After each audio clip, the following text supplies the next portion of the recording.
Bonjour, bonjour, bienvenue sur le plateau de Batijournal TV. Nous sommes à Lyon, Salon Bipositive.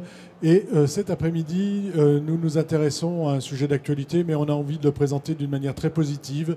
Et on va parler d'apprentissage et on va dire, et c'est pas qu'on va dire, c'est qu'on va montrer que c'est une filière d'excellence. Avec moi pour en parler, Monsieur Philippe Dresto, bonjour. Bonjour à vous. Vous êtes directeur de la recherche chez les Compagnons du Devoir. Qu'on ne présente plus les Compagnons du Devoir, mais dites-nous un petit mot dessus. Alors les Compagnons du Devoir, c'est un centre de formation, c'est une association à la base qui forme 10 000 apprentis, 10 000 jeunes et moins jeunes tous les ans au travers d'une formation initiale, d'un tour de France, mais aussi de la formation continue.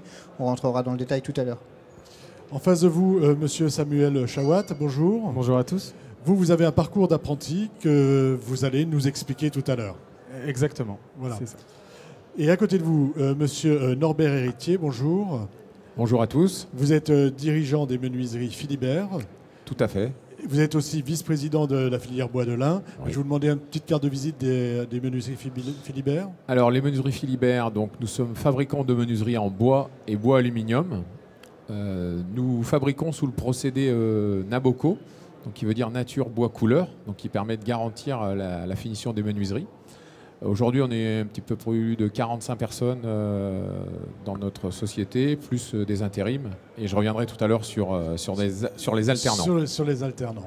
Vous les appelez les alternants?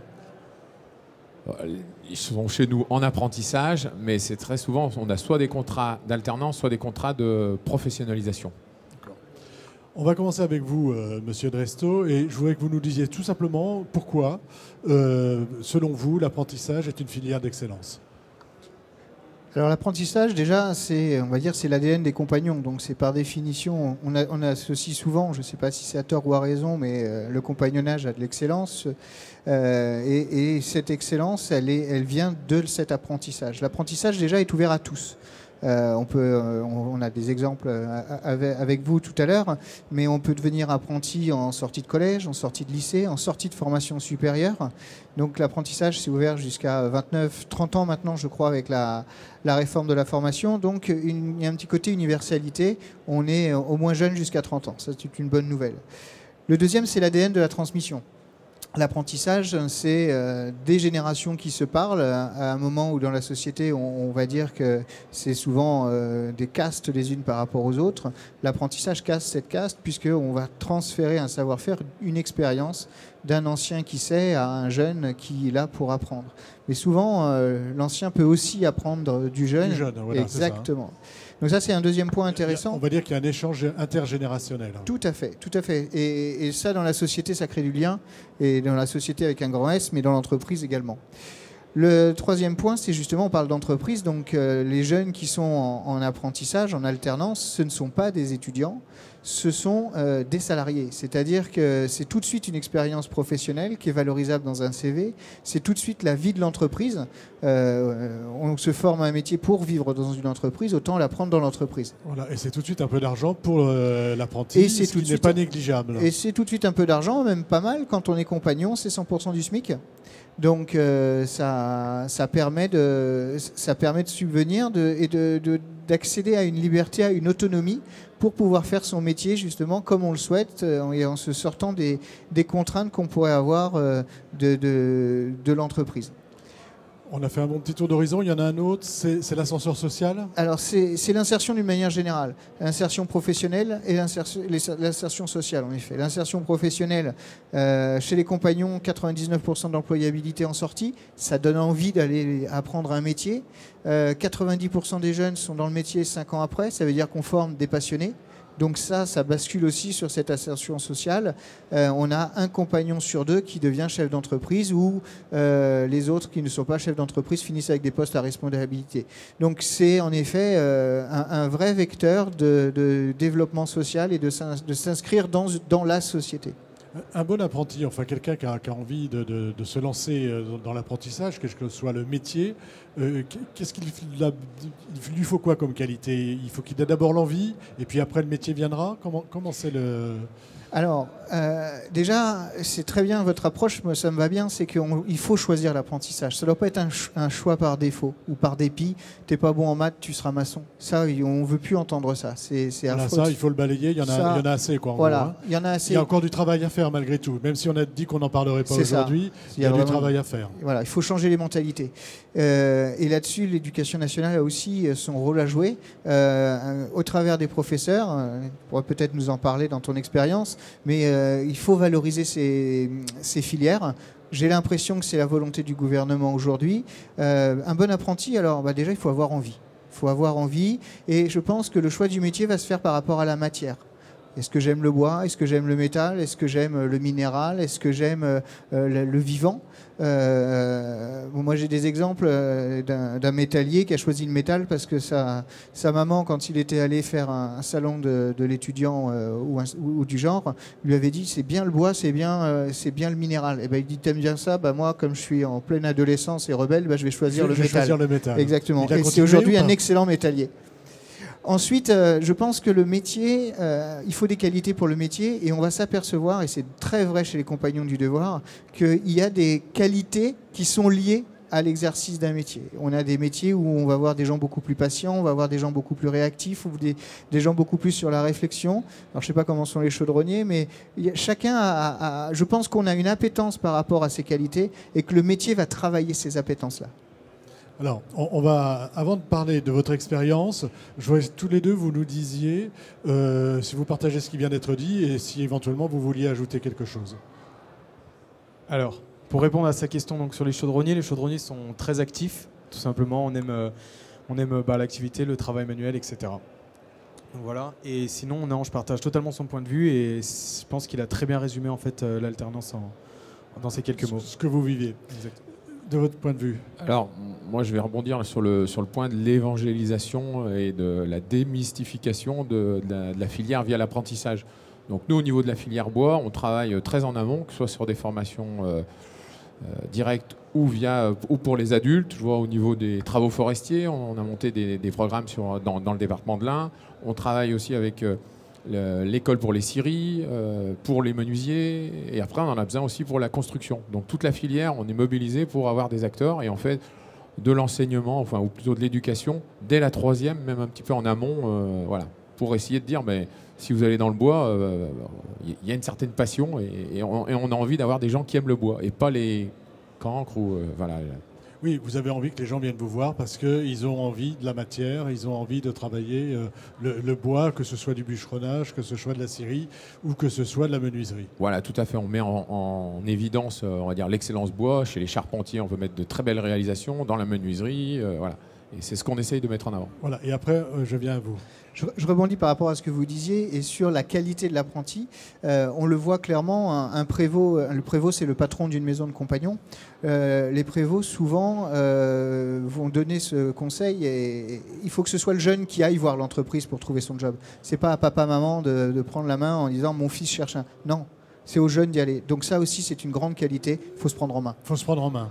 Et ça donne de l'autonomie. Hein. Exactement. Vous vous êtes pris en main, mais juste avant, parce que monsieur disait le bois c'est important, la matière de chaudronnier, vous saviez ce que c'était avant de partir dans une formation de chaudronnier? Alors en fait, j'ai choisi la formation de chaudronnier parce que mon grand-père était lui-même chaudronnier. Donc vous saviez ce que c'était? Donc je savais ce que c'était. Alors allez-y, expliquez-nous, vous êtes à l'école et puis vers 15 ans, vous choisissez la voie de l'apprentissage. Pourquoi? Exactement. Alors j'étais dans un lycée général.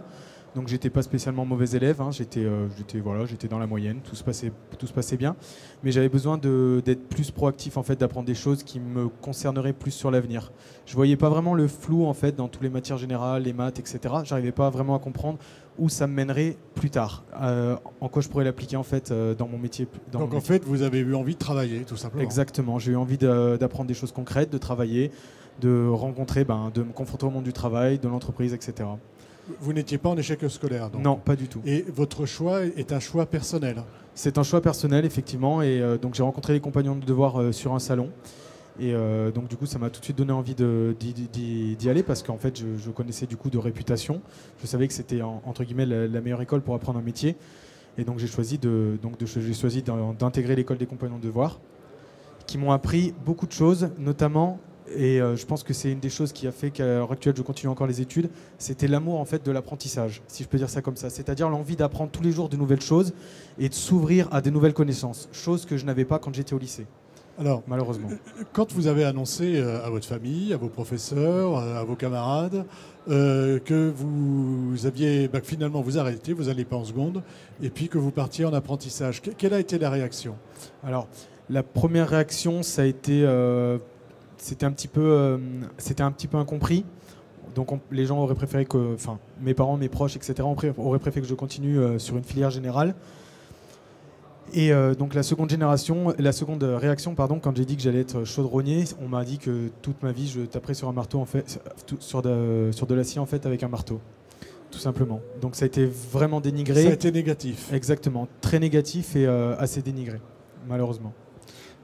Oui. Alors que c'est un métier magnifique. Enfin, il n'y aurait pas de chaudronnier, il n'y aurait pas d'avion, il n'y aurait pas de centrale, il n'y aurait pas de machine, il n'y aurait pas tout ça. Et le métier de chaudronnier fait partie des métiers peut-être les moins connus. On ne fait pas des chaudrons chez les chaudronniers, on fait des pièces d'exception. Et oui, ce sont des métiers très techniques qui demandent beaucoup d'intelligence de la main, d'intelligence évidemment de la tête. Ouais. Et c'est des métiers d'art aussi. Sur le parcours, est-ce que vous trouvez facilement un patron? Alors, pour intégrer les compagnons de devoir, donc mon CAP, j'ai trouvé un patron très facilement, en un peu moins d'une heure. J'ai passé 4 coups de fil. 4e coup de fil, je suis tombé sur une entreprise qui s'appelle Cousin SMS, qui m'ont reçu, une boîte de compagnons également, qui m'ont reçu. Et à ma première visite, ils m'ont dit, bon, tu vas attaquer quand? D'accord, voilà. Donc ça a été assez simple. Vraiment simple. Donc ils avaient besoin, eux, et c'était des gens qui avaient l'habitude de travailler avec des apprentis, qui souhaitaient vraiment transmettre. Exactement. Monsieur parlait tout à l'heure, disait que beaucoup de compagnons montent leur entreprise et deviennent patrons. Et là, c'était le cas en fait. Cette entreprise, c'était un monsieur Cousin, donc c'était quelqu'un qui a monté son entreprise de chaudronnerie et qui investissait en permanence dans la formation en recrutant des apprentis. Voilà, donc vous êtes resté combien de temps dans cette entreprise et où est-ce que ça vous a amené?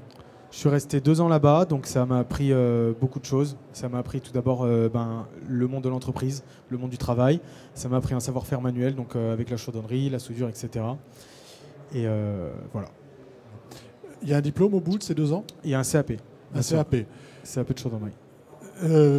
Comment ça se passe à ce moment-là? Est-ce que vous avez envie de continuer à apprendre ou est-ce que vous dites, bon, je vais bosser, maintenant que j'ai mon CAP, je vais pouvoir travailler? Alors, donc après ces 2 ans de CAP, j'ai voulu continuer en fait pour apprendre de nouvelles choses, acquérir de nouvelles techniques. En fait, le métier de chaudronnier, c'est un métier tellement vaste qu'une entreprise à une autre, on ne fera pas le même travail, ce ne sera pas les mêmes méthodes. Donc il y a énormément de choses à apprendre. Et donc du coup, j'ai choisi de changer d'entreprise pour aller faire un BP. Et donc je suis toujours allé dans une entreprise avec des compagnons. Donc et ce coup-ci, j'ai appris le travail en fait sur de l'acier inoxydable, etc., qui n'est pas du tout le même travail que le travail de l'acier brut. Ça, vous restez combien de temps? Je suis resté 2 ans là-bas. Oui. 1 an, pardon, là-bas. Et après, je suis allé dans une autre entreprise qui travaillait sur des camions bennes. Et j'ai fait encore 1 an. Et tout ça toujours en alternance. Exactement, toujours en alternance. Au bout de ça, vous avez votre BP. Voilà. Et maintenant, vous en êtes où alors? Alors suite à ça, j'ai voulu continuer. J'ai voulu apprendre tout ce qui était le travail en amont en fait du travail de l'atelier. Donc c'est-à-dire le travail de bureau d'études. Donc j'ai fait un BTS dans une grande entreprise. J'y suis resté 2 ans. Donc j'ai appris tout ce qui était tout ce qui était bureau d'études. Et donc suite à ça, j'ai encore voulu apprendre, encore voulu évoluer, encore voulu connaître des choses. Et j'ai continué l'alternance. J'ai fait une licence pour apprendre des bases de commerce. Donc j'étais dans une boîte de chaudronnerie également, où j'étais chargé d'affaires dans une boîte de chaudronnerie. Suite à ça, j'ai encore voulu évoluer, encore voulu apprendre de nouvelles techniques. Et me voilà actuellement chez Dinac. Et je prépare un master d'ingénieur d'affaires. On en est à combien d'années d'études là? Là, c'est la 8e. C'est la 8e année d'études. Exactement. Le bilan, tous les deux là, qu'est-ce que vous en pensez? Ça note une volonté d'évoluer. Donc ça c'est bien et ça montre que la filière de l'apprentissage permet d'évoluer et de ne pas rester sur un seul métier, que ça permet d'ouvrir des passerelles et d'apprendre en permanence. On peut avoir un véritable parcours d'étudiant en commençant à 15 ans à travailler. Et ce que je trouve exemplaire dans ce témoignage, quelque part, c'est la mise en lumière aussi du modèle compagnon, c'est que tous les ans, on se remet en cause. on change d'entreprise, on découvre de nouveaux métiers, on change de communauté, c'est-à-dire qu'on quitte sa zone de confort qu'on maîtrise, son environnement qu'on maîtrise, pour repartir sur des nouvelles rencontres. Et quelque part, c'est en rencontrant qu'on apprend. Hein. Exactement. Puis après, on viendra à l'expérience du patron. Je pense que c'est tous les gens en fait, que j'ai rencontrés sur mon parcours, tous les compagnons, etc., qui donnent cette envie d'apprendre et d'évoluer perpétuellement, quoi. Et je pense que c'est une des grandes forces en fait, du compagnonnage. Je me permets de compléter, c'est très dur ce qu'il a fait, parce que les jeunes qui sont là-dessus, sur ce tour, ils sont salariés, donc ils sont dans l'entreprise de 8h à 17h. Ils rentrent le soir à la maison des compagnons, donc on n'est pas chez papa, chez maman. On est dans un environnement communautaire où on vit ensemble, on fait tourner la maison ensemble. Et le soir, on va en cours du soir, parce que quand on passe que 5 semaines en cours, entre guillemets, les 400 heures de cours d'apprentissage, ils ne sont pas là. Donc tous les soirs, c'est cours du soir. Des causeries culturelles, puisque le compagnonnage, c'est aussi l'ouverture sur la cité, comme on dit dans le compagnonnage, avec la volonté de construire l'individu. Et puis le samedi, on le passe à l'atelier avec les anciens qui viennent transmettre. Et donc là, l'intergénérationnel est vraiment là. On va y revenir, parce que là, on est dans la filière d'excellence. On n'entend pas toujours dire ça. Alors, je ne veux pas revenir dans le pas excellent, mais dans d'autres filières, ça se passe peut-être pas aussi bien. Alors moi, je parle volontiers du compagnonnage. Oui. Les autres, je les connais moins bien. Mais moi, nous, on a des compagnons mécaniciens, ça se passe très bien. Les chaudronniers, tous les métiers sur lesquels on est, ça se passe bien. Après, il y a toujours des exemples où ça se passe mal. Oui, mais vous allez dans des écoles de commerce, en école d'ingénieur, il y a des problèmes un peu partout. Je dirais ces centres de vie, que ce soit les compagnons, que ce soit les Greta ou que ce soit des écoles supérieures, sont des représentations de la société. Donc on retrouvera les problèmes de la société. On y va sur l'entreprise. Pourquoi une entreprise comme la vôtre s'intéresse à l'apprentissage? Déjà, vous allez nous faire un petit portrait de vos apprentis, Ouais. de ce que vous avez en place chez vous, et puis après vous nous direz, oui, pourquoi vous vous intéressez à l'apprentissage? Qu'est-ce que ça vous apporte à vous en tant qu'entreprise? D'accord. Alors, on va dire que l'apprentissage aux menuiseries Philibert, ça fait partie de l'ADN. Pourquoi? L'année dernière, on a remis la médaille des travail des 30 ans à nos collaborateurs qui étaient apprentis chez nous. Donc ça donne déjà une marque forte sur l'apprentissage. Et ensuite, le dirigeant. Donc moi, j'ai terminé mes études. À l'époque, c'était un DESS en alternance. Donc voilà, donc j'ai aussi cette... Vous avez terminé vos études aux menuiseries Philibert? Non, pas du tout. Ah, là, j'avais compris ça. Non, mais j'ai terminé mon cycle d'études par de l'alternance. Par de l'alternance, c'était il y a quelques années, donc... Okay. Voilà. Donc ça, c'est pour vous dire que déjà au niveau de la direction, je pousse pour avoir de l'alternance. Alors chez nous, si je prends cette année... Il y a une bonne expérience, on va dire, de votre côté qui vous donne peut-être envie d'y aller aussi? Tout à fait, tout à fait. Moi, c'était un tremplin pour rentrer dans la vie active. On n'a pas uniquement un cursus, surtout quand on a fait de l'universitaire ou une école de commerce, on a un cursus assez rigide. Et le fait d'avoir été ouvert sur l'alternance sur les dernières années, ça permet d'acquérir une maturité, voilà, et de mieux se vendre après sur le marché du travail. Pour mon cas, c'était ça à l'époque. D'accord. Voilà, aujourd'hui, c'est toujours valable aujourd'hui, non? C'est toujours valable aujourd'hui. Quel que soit le niveau du diplôme. Exactement, parce qu'aujourd'hui, nous, on a 6 apprentis aux menuiseries Philibert, donc du CAP jusqu'au bac plus 5. Donc au niveau de l'usine, on a 3 CAP et tous les ans, on change. C'est-à-dire qu'on a même une cooptation de nos apprentis. On a un parcours d'intégration et les CAP première année réintègrent les CAP deuxième année. Voilà. Donc on a notre parcours d'intégration. On a au bureau d'études, on a des BTS développement et réalisation du bois. On a un ingénieur ECAM sur la partie industrialisation. Et puis on a 2 écoles de commerce au marketing, donc l'ECLIA et l'ESDES, voilà, qui viennent compléter notre équipe. Ce qu'on essaye de faire, je reviens sur ce point, c'est d'avoir notre parcours d'intégration, qui est important pour nous. Si on veut donner l'ouverture aux jeunes qui rentrent chez nous, il faut qu'ils puissent connaître tous les domaines de l'usine. Alors si on rentre au commerce, on démarre à l'usine. Donc on va sur nos machines, on va connaître le débit du bois, l'usinage, comment on fait le traitement, parce qu'on a un véritable savoir-faire aux menuiseries Philibert. Donc on leur apprend notre savoir-faire. Et ensuite, on a une deuxième partie qu'on transmet, c'est un savoir-être aux menuiseries Philibert. On essaie de travailler sur des produits qualité, alors je n'aime pas dire haut de gamme, mais d'excellence. Et donc, notre savoir-être doit être aussi d'excellence. Voilà. On va plus loin que l'apprentissage du métier. On va aussi dans un apprentissage de la vie en société. C'est ça, hein, ce que je ressens un petit peu de tout ce que vous êtes en train de me dire, de tous les trois. Exactement. D'accord. Alors, ce que vous venez de dire, c'est tout à fait vrai, en tout cas chez les compagnons du devoir, parce que il y a l'apprentissage technique que l'on va vivre dans l'entreprise, mais il y a aussi le savoir-vivre, le savoir-être. Parce que quand on a 15 ans et qu'on déboule dans une entreprise, eh bien, on se frotte tout de suite à un monde peut-être un peu nouveau. On sort de chez soi, on rencontre des gens qu'on n'aurait peut-être pas rencontrés dans le quotidien. On a des codes à comprendre. Et ben ça, il faut y être préparé. Il faut y être préparé. Ça a été comment le monde de l'entreprise, la découverte du monde de l'entreprise à 15 ans? Alors ça a été, pour être franc, ça a été très violent en fait. C'était en fait, j'étais tout simplement enfant quoi, à vivre chez mes parents, etc. Et je me retrouvais en fait à travailler avec des gens qui étaient l'âge de mon père, qui pouvaient être mon père, qui avaient des enfants plus vieux que moi, etc. Donc c'était très dur. Et ça, c'est pas seulement... Très dur dans quel sens? Vous saviez pas trop où était votre place? Ils s'intéressaient pas tellement à vous? Ou c'était juste qu'il a fallu faire votre trou? Non, c'était très dur en fait dans le sens effectivement où déjà on ne sait pas trop où est notre place et puis surtout faut prouver qu'on est capable, donc il faut se donner les moyens en fait de y arriver de se faire une vraie place en fait dans la société, dans l'entreprise. Quand je dis société, c'est dans le sens entreprise.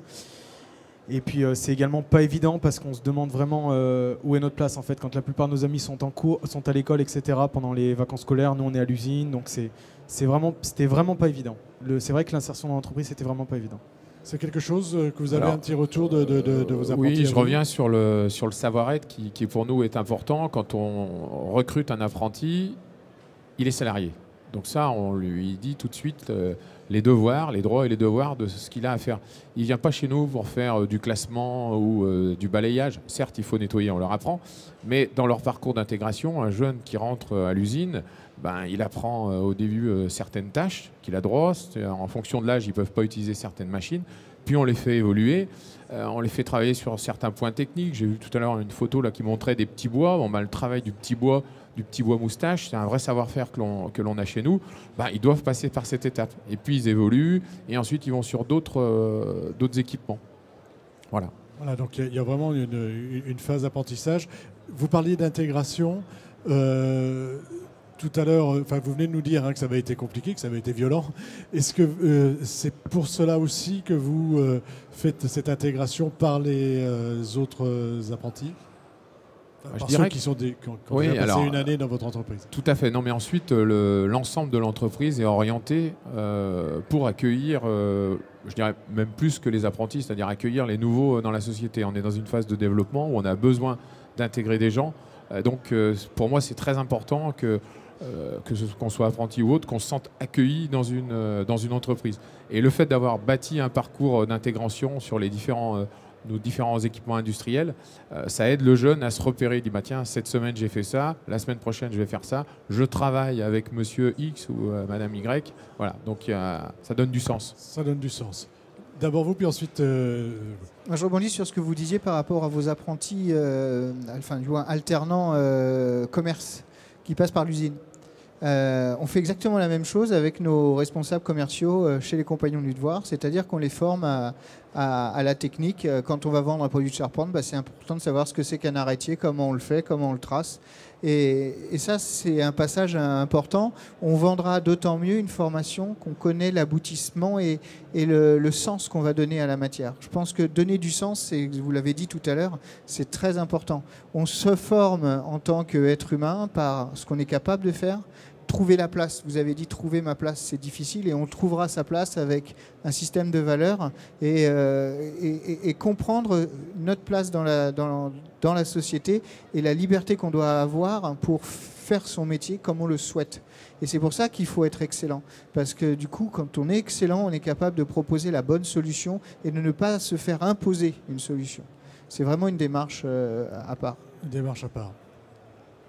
Je pense que je voulais dire également que l'alternance, selon moi, ça a été, en plus d'être une école où on apprend donc des connaissances pour notre métier, c'est également une école de vie en fait. Pour revenir sur ce qu'on disait depuis le début. Je pense que c'est également une école de vie où on apprend les codes sociaux et voilà, c'est pour ça que c'est très important. Et voilà. Ouais, très important. Donc, c'est une école de vie chez vous aussi? C'est une école de vie. Nous, on voit les jeunes évoluer du premier jour où ils rentrent chez nous, souvent quand on a 15 ou 16 ans avec une certaine timidité. Et puis, ils acquièrent des compétences et on voit les épaules qui remontent un petit peu, des sourires et plus de confiance en eux. Très souvent, il y a un certain manque de confiance. Et si on les aide dans la phase d'intégration, ils prennent confiance et ils évoluent. Et je prendrai un exemple d'une personne là, qui est chez nous, il va finir son bac plus 5. Il a commencé par un CAP et maintenant il est en école de commerce et ça permet de... Un peu le même parcours. Il a exactement le même parcours que M. Chouat. Et donc pour moi, c'est une preuve d'évolution. Il est technico-commercial et là, on va le recruter à la fin de son cycle, au mois de juin. Voilà. Allez-y. Dans mon service, j'ai que des compagnons, c'est-à-dire j'ai des charpentiers, j'ai des boulangers, j'ai des chaudronniers, je n'ai que des compagnons, c'est-à-dire ils ont ce gros avantage sur moi d'avoir un métier. Moi, j'ai une école de commerce, je sais animer des choses, je sais faire travailler les gens, mais je ne sais pas fabriquer la matière, je ne sais pas travailler la matière. Et en fait, dans mon équipe, tous ces gens-là ne font pas le métier qu'ils ont appris. C'est-à-dire qu'aujourd'hui, ils animent des groupes de travail, ils réfléchissent à l'évolution stratégique de leur métier, ils font des conférences, ils écrivent des articles, ils travaillent des modules de formation, ils créent. Mais ils ne font plus des fenêtres, ils ne font plus des fermes et tout ça. Voilà. Mais ils le font grâce à cette expérience qu'ils ont eue. Exactement. Et ils le font. Ça veut dire que par le métier, on n'apprend pas que le geste technique, on apprend tout ce qu'il y a autour. Et c'est aussi vivre avec. Alors, on arrive un peu au terme de notre échange et je vais vous demander un dernier mot à chacun pour donner envie. Pour donner envie à un jeune d'y aller, pour donner envie à une entreprise d'y aller. Et puis l'idée de se dire, voilà, c'est vraiment une filière d'excellence. On a des exemples, on a des exemples chez vous, on a votre exemple. Il ne faut pas avoir peur de se lancer. Donc, là-dessus, allons-y. Alors, donnons envie. Que ce soit un bon rebond, moi je dirais que l'ensemble des jeunes qu'on a intégrés en apprentissage, on a eu 100% de réussite à leurs examens. Donc ça donne déjà, quand le jeune trouve de l'intérêt et qu'il est bien accompagné dans l'entreprise, même s'il y a eu une période scolaire qui est parfois un peu difficile, quand nous, le chef d'atelier reçoit les notes, il lui dit qu'est-ce que c'est que ça? Et c'est notre salarié, donc on lui fait tout de suite les remarques. Voilà, c'est un peu comme quand on reçoit le bulletin à la maison et que c'est pas folichon. Et ça ensuite, se passe de la même manière à l'entreprise. Voilà. Ensuite, ce qu'on essaye de faire chez nous, c'est que l'on a les points d'étape qui pour moi est important avec l'école. Donc c'est-à-dire que on reçoit les professeurs à l'école pour le suivi de l'élève. Et ensuite, on le fait aussi avec, surtout pour les CAP, avec les parents. C'est-à-dire que une ou deux fois dans le cycle, on demande aux parents de venir et on fait un point d'étape avec eux. On dit voilà ce qu'on a dit à votre fils, voilà ce qu'on a dit à votre fille. Voilà. Et derrière, on a de la réussite. Donc pour nous, il faut que la famille soit partie prenante aussi. Il faut que la famille soit partie prenante. On ne vient pas jeter son gamin. Voilà. Ça reste un gamin. Oui, 15 ans. Tout à fait. C'est ce que vous disiez. Voilà. Mais bon, pour moi, c'est vraiment une filière d'excellence, l'apprentissage. Vraiment une filière d'excellence. Pour vous, pour donner envie à des jeunes d'aujourd'hui qui ne sont pas en échec scolaire forcément et qui ont envie d'y aller. Mais qui n'arrivent pas à franchir le pas encore. Je dirais que l'alternance, c'est pas du tout une filière entre guillemets poubelle. C'est-à-dire qu'on ne va pas, selon moi, on ne va pas en alternance parce qu'on est mauvais à l'école et qu'on n'a pas d'autre choix que de, entre guillemets, aller s'orienter sur un métier manuel type maçon, chaudronnier, etc. Je pense que pour être en alternance, il faut déjà avoir envie d'apprendre, avoir envie de réaliser quelque chose. Et on rencontre que des gens passionnés et qui s'intéressent à ce qu'ils font. C'est quoi le message à donner aux parents, à la famille par rapport à ça? C'est que tout simplement, je pense que souvent les parents ont peur que leurs enfants finissent avec un mauvais diplôme entre guillemets ou même ne soient pas diplômés, ne trouvent pas de métier au bout du parcours. Et je pense qu'en fait avec l'alternance c'est totalement faux. Bien au contraire, ça va décupler leurs compétences en fait et leur envie d'apprendre et d'évoluer, selon moi. Bravo, merci. Et vous avez le mot de la fin sur donnez-nous envie. Moi, c'est 3 mots, c'est s'épanouir, c'est vivre avec passion et c'est assumer sa liberté en fait. Voilà. Et là, on est vraiment dans une filière d'excellence. Je pense qu'on a été très positif. On a été positif et j'avais envie qu'on soit positif. C'est le salon bipositif. Voilà, c'est le salon bipositif. Merci à vous d'être venus sur notre plateau, sur le plateau de Batijournal TV. C'était pour nous la dernière de cette session et je voulais remercier l'équipe technique, je voulais remercier Soraya, je voulais remercier Jonathan et Victor. Merci à vous. C'est donc une émission à retrouver sur notre site Batijournal TV et sur le site de notre partenaire Bipositive. Merci. Merci. Merci.